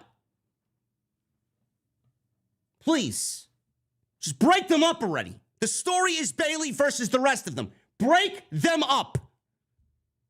It's not my fucking problem you can't figure out what to do with Bianca Belair. Oh my God, she's not in a title match. We have to panic. You're going to have to get over your fears, creative. You can't put Becky and Charlotte and Bianca in fucking title matches every fucking week. You can't do it. I'm ready to move on. Nick Aldis. He was backstage with CM Punk. Aldis gave Punk a contract and told him to look it over. Aldis walked off, and in walks Cody Rhodes. Cody said he heard what Punk said. He said that in order for Punk to finish his story, he'd have to win the Royal Rumble. Rhodes says, it's a very interesting concept. Cody Rhodes then extended his hand and told Punk it was good to have him back. He shook Punk's hand, and Punk accepted. Now, Cody didn't really mention anything about the Elimination Chamber. There are 2 ways to get into the WrestleMania main event. It is win the Royal Rumble or win the Elimination Chamber, but we're not ready to be booking and hyping up the Elimination Chamber because we got the Royal Rumble in the not-so-distant future. I'm going with Punk winning the Rumble and Cody winning the Chamber. Randy Orton, he was backstage warming up before the main event. LA Knight appeared. Punk appeared as well. Wished them all luck against the Bloodline and walked off. Orton asked LA Knight if he was ready tonight for the Bloodline. LA Knight looked at Randy Orton. Yeah! That's all he said. And he walked off. Solo Sikoa and Jimmy Uso versus Randy Orton and LA Knight. I don't know if you guys heard the rumors LA Knight supposedly got married this past weekend. I seen this floating around on... I don't know why I even use Facebook. I use it for primarily family reasons. And I go on Facebook and I see these absolute bottom of the barrel fucking... These people who have no friends who created these online Facebook pages, wrestling pages to converse with other people that they will probably never meet. And there was a photo of LA Knight and this lovely blonde lady in a complete getup. And it was titled, "Congratulations to LA Knight, who just got married this past weekend." Wow. It's great. LA Knight got married. Only thing is, he went to social media and said, "Apparently, I'm seeing pictures of myself at some wedding. I'd love for someone to tell me where the wedding was and when it happened because I wasn't at no fucking wedding." Did he really get married? I don't know. And by the way, he didn't post anything about a wedding or anything in regards to a wedding. Yet these people have these pictures on social media, on Facebook, on Twitter. Like, do you genuinely have no friends? Do you have no life?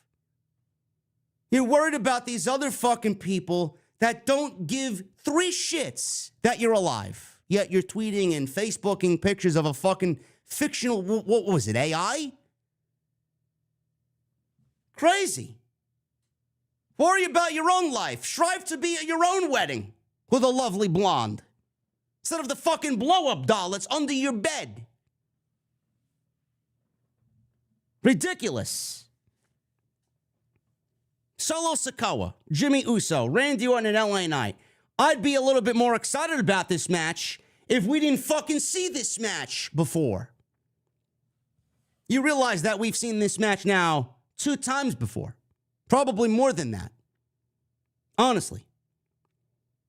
Randy Orton versus Solo Sikoa and Jimmy Uso, or any members of the Usos. This happened how many times with Matt Riddle? This same match, this main event on SmackDown tonight, Randy Orton, LA Knight, Solo Sikoa, Jimmy Uso. You do realize that this match happened at Fastlane, right? Just take out Randy Orton and plug in John Cena. Same thing. Same thing. The only difference is Randy Orton wasn't there, and Randy Orton tonight got the hot tag. Meanwhile, in the Fastlane tag team match, it was John Cena who got all the offense on him, and he made the hot tag to LA Knight, who eventually won the match for them. That's all it was. I can't get excited about this shit when Roman Reigns is not there because every time Solo is okay, but I mean, Jimmy's a geek. Jimmy is a fucking geek. He's a comedy character. How can I take the Bloodline seriously when Roman is not there? This match meant nothing. Nobody gives a shit about Randy versus Solo. Nobody gives a shit about Randy versus Jimmy. Everybody wants to see Randy versus LA Knight. I don't know. I don't know. So, the match went exactly as you would expect. This was basically Randy Orton and LA Knight getting the victory here. And the match itself was fine. I just found it to be just terribly fucking repetitive. And, oh my God, we've seen this before. No reason to go through this again. So Orton and Jimmy started the match. And we go to our first commercial break. Orton and Sikoa engage in a stare down. But Jimmy ran in and hit Orton from behind. We go to our first commercial with the Bloodline in control. Back from break, Jimmy was working over Orton with the dreaded and most devastating maneuver in all of WWE, the chin lock. It ain't a WWE slowdown in a match without the chin lock. Orton hit a back body drop. LA Knight got the hot tag. Solo Sikoa tagged in as well. LA Knight landed a neck breaker on Sikoa. Went for the proverbial stomping a mud hole in him. What else can we take from Steve Austin, LA Knight? Knight ultimately walked into a belly-to-belly suplex, which looked fucking great. My God, what a great belly-to-belly by Solo. Jimmy got a cheap shot in on LA Knight, who was draped over the second rope. So Solo landed a snap suplex on LA Knight for a 2 count. Solo hit a hip attack on LA Knight, who was sitting in the corner. Jimmy tagged in. He mocked LA Knight. Yeah. Uso hit a chop. Tagged in Solo again. And Uso and Solo whipped Knight into the corner. So LA Knight getting beat down. Obviously, all building to Randy Orton receiving the hot tag. Knight landed a bulldog from the second rope. He makes the hot tag to Randy Orton. Big pop for Orton there. He cleaned house. Snap power slam on Jimmy Uso. On the outside, Orton slammed Jimmy onto the commentary table, signature spot that he usually does. Rolled him back into the ring. Orton hit the draping DDT on Jimmy. And Orton set up for the RKO. Solo ran in, broke it up. Solo teased the Samoan spike, but LA Knight cut Solo off with a DDT. LA Knight went for the BFT, the blunt force trauma on Jimmy, but Orton shoved him out of the way and hit the RKO on Jimmy instead. And that was it. 1, 2, 3. Orton and LA Knight posed on separate corners as SmackDown came to a close. SmackDown was not very good tonight. It was not very good at all. If you guys thought it was good, I mean, you guys have absolutely low, and I mean low standards. Low standards. I didn't really care for that match because it means nothing in the grand scheme of things. It really doesn't mean anything because all we're looking for is Randy and Roman Reigns. Roman Reigns is supposedly showing up next week. He'll be back on the show, so we may get Randy and Roman Reigns face-to-face. But in the grand scheme of things, it doesn't mean anything. The Bloodline is dead. Randy beat 2/3 of the Bloodline. Great.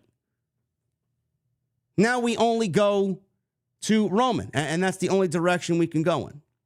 LA Knight, I mean, it says a lot more about LA Knight than anything. LA Knight and Randy Orton in the same ring together, posing at the end of SmackDown. I mean, that's just a visual of that. Shows you where LA Knight stands within the company and what they think of him. I mean, he was in a segment with Randy Orton and CM Punk tonight in the main event where Randy Orton posed with Randy Orton at the end of the show. They are high on LA Knight. I don't know. I don't know where we're going with this. It's just very up in the air. Again, I wouldn't even do Randy Orton versus Roman Reigns at the Royal Rumble, but, I mean, all signs are pointing to that happening because how long can we put that off? AJ Styles was rumored to come back. When is he coming back? How is he going to factor into all this? He's going to be a nice boost to the main event scene on SmackDown. I don't know. Seemingly feels like WWE's holding him off for a specific reason. I don't know what that reason is, but he's supposed to be back. Where he factors in, I don't know. I don't know. But SmackDown was not good tonight. The only thing that I would really urge you guys to go out and watch is the CM Punk promo. He nailed it. Everything that was said tonight by Punk was exactly what he needed to do and say on Monday after Survivor Series, and we got it a week too late. But I guess it's never too late, huh? We got the promo that we needed. And CM Punk is now off and running, man. He gave you a glimpse into what he's going to be doing and what his mission statement is. Royal Rumble and WrestleMania. Thank you guys for the near 2,800 tonight on the SmackDown post show here on Off the Script. I appreciate it. Hopefully I sounded okay. Did I sound okay today? Did I sound okay today, man? Not in the home office. We're in Atlantic City, New Jersey. We picked up the Dark Horse today. It's my second office. So hopefully you guys enjoyed the review. Hopefully it looked good. It sounded good. Still making some minor updates to make things a little bit more cozy here in this office. I just need new lighting, honestly. I'm not really big on the lighting here, but hopefully I sounded good, man. Make sure you guys follow me on social media at JD from NY206. Twitter, Instagram, TikTok, and Cameo. Hit that subscribe button down below. Turn on the bell for all notifications.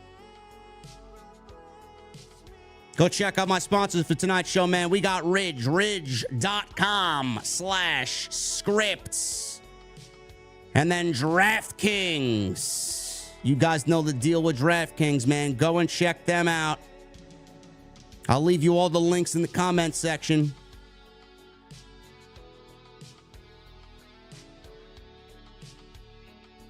And we are getting into the super chats right now, man. Thank you guys for the super chats. We are 3 likes away from 1,000 likes. Can we get 3 more likes? 3 more likes. King Kai says, I sounded a little gassed up. Well, yeah, that's what happens when I drink sparkling water during the live streams.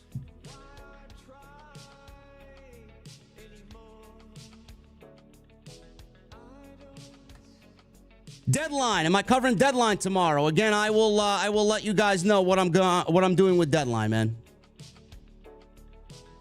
Let's get into the super chats. Who was the first one to enter the venue tonight? Tyler with a 199.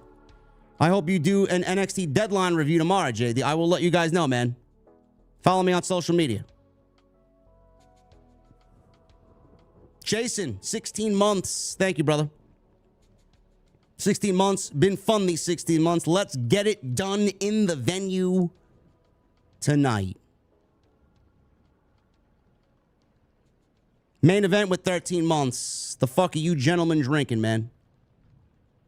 I celebrated tonight with a fine old-fashioned.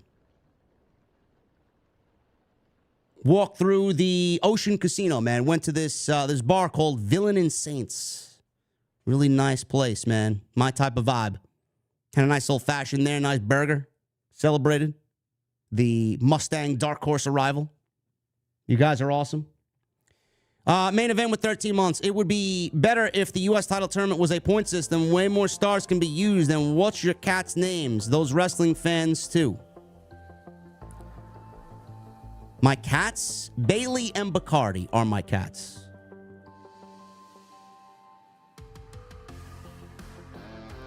Michelle Moran with the $2 super chat. 2 banger WrestleMania main events. Punk, Seth, Cody, Roman. Absolutely. Absolutely. Ali, $4.99. Hey, JD, I just want to say congratulations on you getting your new Mustang Dark Horse. You deserve it, my friend. Thank you, Ali. I appreciate you, brother. Rathuel with a $2 super chat. Punk's promo tonight should have just happened on Monday. Yes. It should have. Mohammed with a $2 super chat. Maybe they do Randy versus LA Knight at WrestleMania. That could be. That could be. Maybe we get Randy versus LA Knight at Mania. Maybe we get Logan Paul versus Kevin Owens at WrestleMania. I don't know. And what do we do in the interim? What do we do in the present? Logan Paul versus Bobby Lashley? I don't know.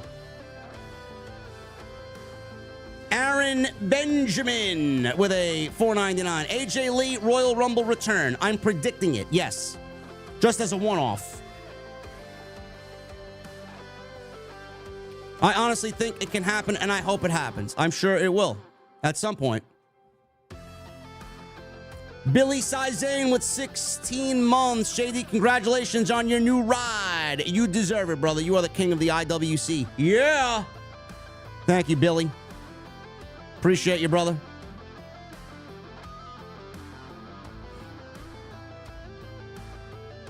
MGM Bolin. As a fan of both AEW and WWE, mainly AEW, I hated Punk in AEW. Him being back in WWE just feels right, and it gives the show a certain vibe it hasn't had in a while. It felt different when he was out there tonight. Incredible. That's the power of CM Punk, Ballin. I don't know why you hated him in AEW. I thought his work in AEW was fucking tremendous. I just thought he was injured a little bit too much, and there's just too many problems. His feud with MJF, man, that feud with MJF, I don't think AEW's done anything since then that even has come close to that. It's literally one of the best things the company's done in 5 years.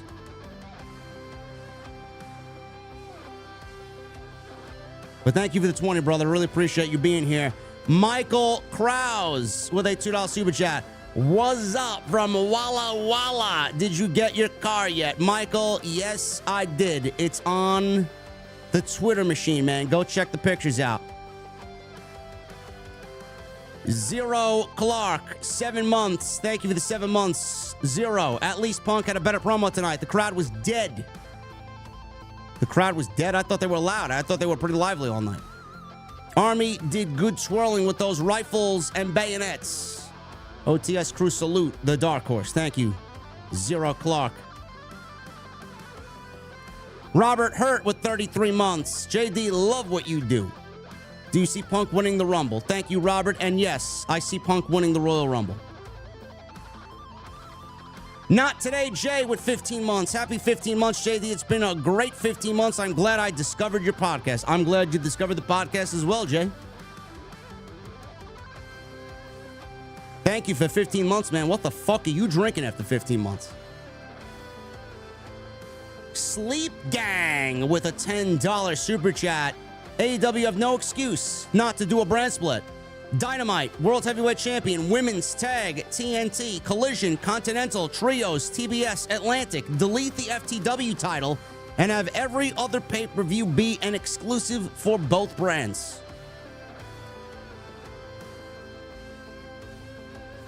They don't need to make pay-per-views brand only. WWE didn't do well with brand only pay-per-views.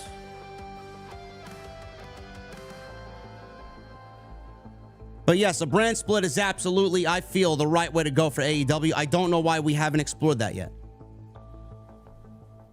Thank you, Sleep Gang, for the $10 super chat. Pabman with a $4.99, dealing with YouTube TV issues currently. Cheers, JD, for always being clutch with the live streams.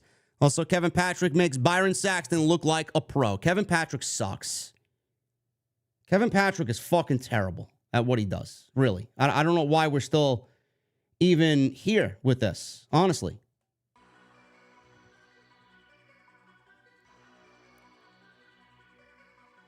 I don't have YouTube TV, so I don't know what the issues are, but hopefully you get that squared away, Pab, man. And thank you for being clutch for the live streams. Thank you for being here, brother. My guy, Dr. Evil Genius, just said this in a phone call with me earlier while I was driving the Dark Horse home from the dealership. The consistency is what a lot of you guys just kind of take to, man. You guys know that I'm going to be here. And I love the fact that I am here for you. You know when I'm going to be here. If there's one thing I could really tell an upcoming content creator or someone that wants to do well in the space, I mean, I'm not the biggest channel that there is.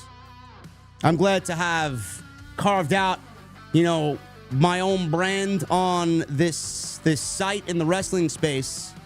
And I know we're number one in the community. I don't give a shit who the fuck they are. Wrestle Geeks could sit there with 860,000 subs, and Denise could fucking make everybody's ears bleed while she reads super chats and gives no real opinion. But no matter how big others think they are, nobody gives a shit. They come here. That's what I love. Not the biggest, but man, everybody loves to line up to see, oh, well, what does JD got to say? Because I'm not going to fucking bullshit you. Thank you, Pat, man. Jason, thank you again for the $100 super chat, brother. I really appreciate you. 300,000 is the next goal. Absolutely. Let's take it step by step, though, brother. 200,000. And then we celebrate. Reiki Wizard, $7.99. I'm very excited about WWE right now. I just hope LA Knight doesn't get lost in the shuffle. I don't know, man. I don't think he's lost in the shuffle. He was in a segment with CM Punk and Randy Orton, and then in the main event with Randy Orton. I don't think LA Knight's going to get lost. Dr. Evil Genius, there he is, 13 months. Proud of you, brother. Thank you, man.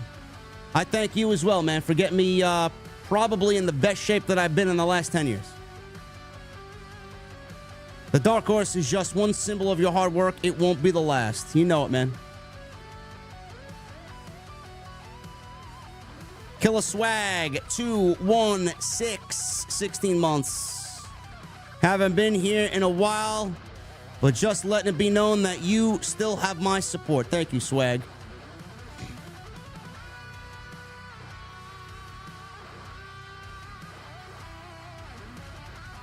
And speaking of Dr. Evil Genius, man, go subscribe to his channel, man. You guys in the chat. He's got a very entertaining podcast of his own. Current topics and whatnot. Killer Swag, thank you for 16 months. MGM Ballin with another $4.99. Forgot to say before, congrats on the dark horse. Your hard work pays off, my man. Thank you for everything, and the OTS faithful will always be here. I appreciate you, brother. Thank you so much, man.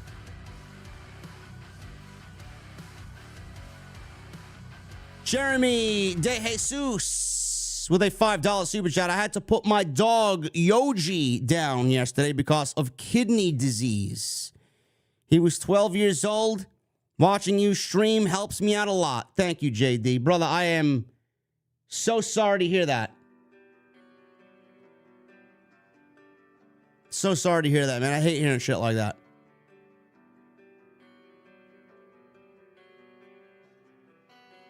Wishing you the best, man. Hula Grim, thank you, brother. Jeremy, thoughts and prayers, brother. MGM Ballin with another $4.99. Who's the best? Lee. Wesley, Dragon Lee, Zaya Lee. Yeah! We haven't seen her yet since, huh? Pretty Dead Lee or Keith Lee. I'm going to go in this instance here, out of these names, Wesley. I think Wesley's fantastic. Cody Snyder with a $5 super chat. Want to see Punk interact with Rhea and Sammy. The feud match I really want is Punk versus KO. Let those two unleash on each other. Punk Eddie Kingston style. Yeah, man, that's a good foundation for that. Absolutely. Basic with a $4.99. You know, watching Kyrie in the ring, I believe that the botch wasn't Sasha's fault.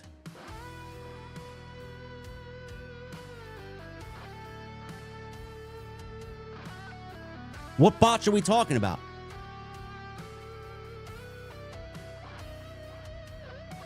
The one that got Sasha injured was in a match against Willow Nightingale. I don't know what Sasha was planning off the top rope, but she slipped and broke her ankle.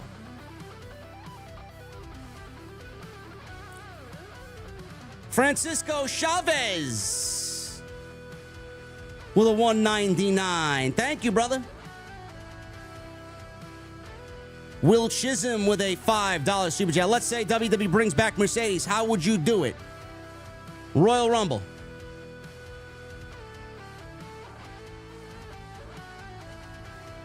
Michael Krause with a $2 super chat. I'm glad you got your car. You work very hard. Thank you, Michael.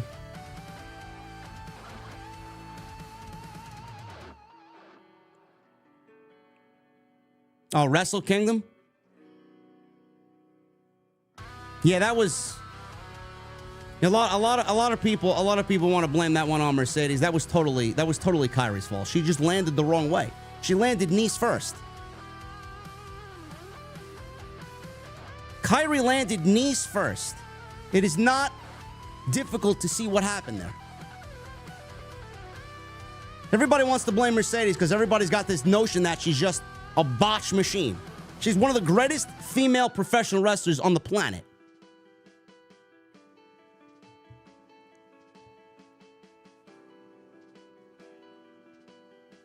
Hey, Jay Glow, suck my dick, brother.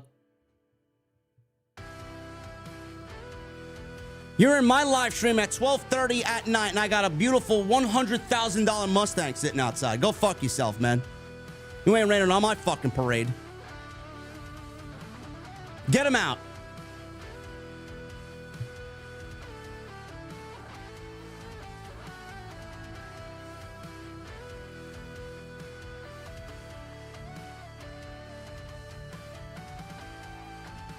Clone Force with a $4.99. CM Punk promo was a banger and got so excited by all the names he mentioned in that promo. It was absolutely the promo that we needed, Clone Force.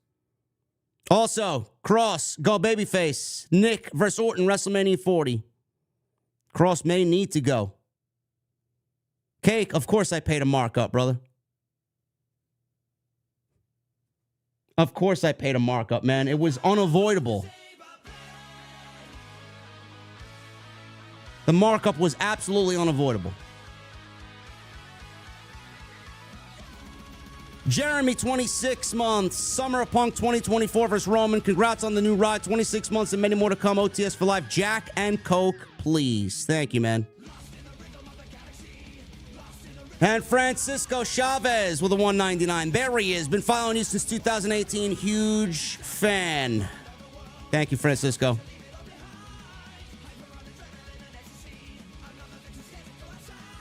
Chris with a $4.99. What's up, JD? Congratulations on your new car. Just got my new Honda Accord Sport last week. Hard work pays off. Cheers to you and the Dark Horse, brother Chris.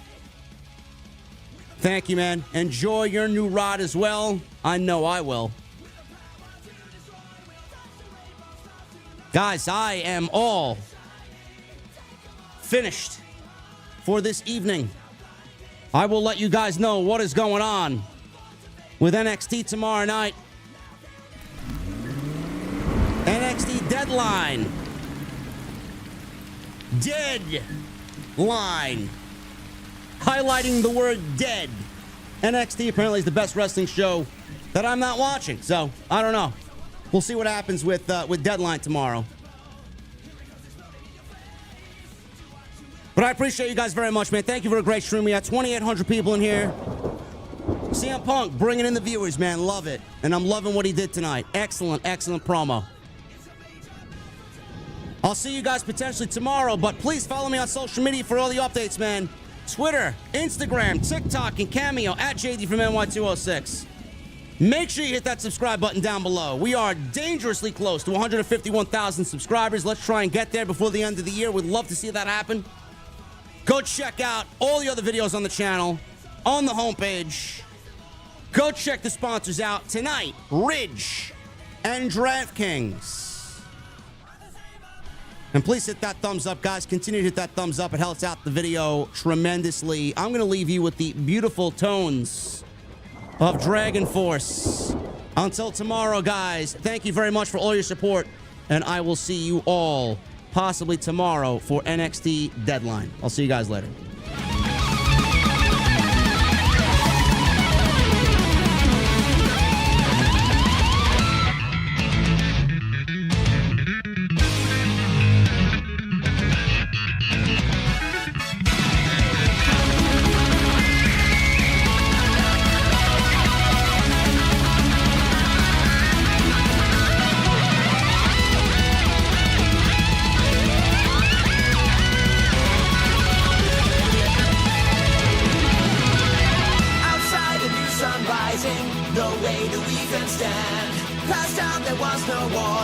Wait for the outstretched hand. My soul will always find you.